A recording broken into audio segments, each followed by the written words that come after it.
administration steps up screening. প্রাণঘাতী corona virus থাবার 5 বছর না পেরুতে আবারও নতুন মহামারী আতঙ্কে বিশ্ববাসী।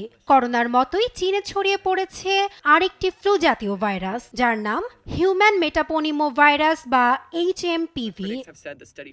শুধু চীন নয়, এরই মধ্যে প্রতিবেশী দেশ ভারতেও ছড়িয়ে পড়েছে ভাইরাসটি, নিশ্চিত করেছে দক্ষিণাঞ্চলীয় রাজ্যের স্বাস্থ্য মন্ত্রণালয়।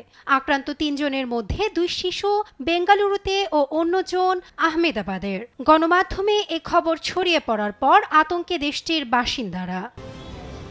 নতুন এ ভাইরাস ছড়িয়ে পড়ার খবরে আবার লকডাউনের শঙ্কায় বাসিন্দারা। তবে ভীতি না ছড়িয়ে সতর্ক থাকার আহ্বান কর্ণাটকের স্বাস্থ্যমন্ত্রী Dinesh গুন্ডুরাওয়ের।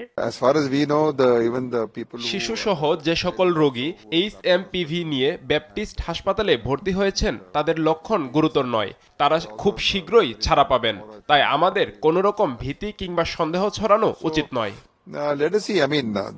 We should not press the panic button or create any confusion. তবে ভাইরাস ছড়ানোর খবরে সতর্ক দৃষ্টি রাখছে ভারত সরকার। দেশটির স্বাস্থ্য মন্ত্রণালয় জানায়, এখনো অস্বাভাবিক সংক্রমণের তথ্য নেই।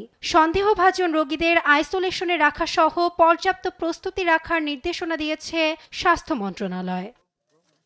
চীনে প্রতিদিনই বাড়ছে এ ভাইরাসে আক্রান্ত রোগীর সংখ্যা। সামাজিক মাধ্যমেও ছড়িয়ে পড়া ভিডিওতে দেখা যায় হাসপাতালগুলোতে রোগীর উপচে পড়া ভিড়। তবে এটি করোনার মতো প্রাণঘাতী কিনা তা নিশ্চিত করেনি চীন।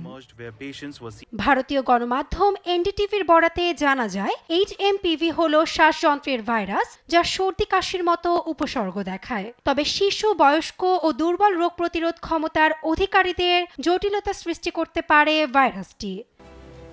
তবে শুধু চীন, ভারতেই নয়, ভাইরাসটি ছড়িয়ে পড়েছে আরও অনেক দেশে, যে তালিকায় আছে জাপান, মালয়েশিয়া ও কাজাখস্তানও। নাসরিন আক্তার, নিউজ ডেস্ক, দেশ টিভি।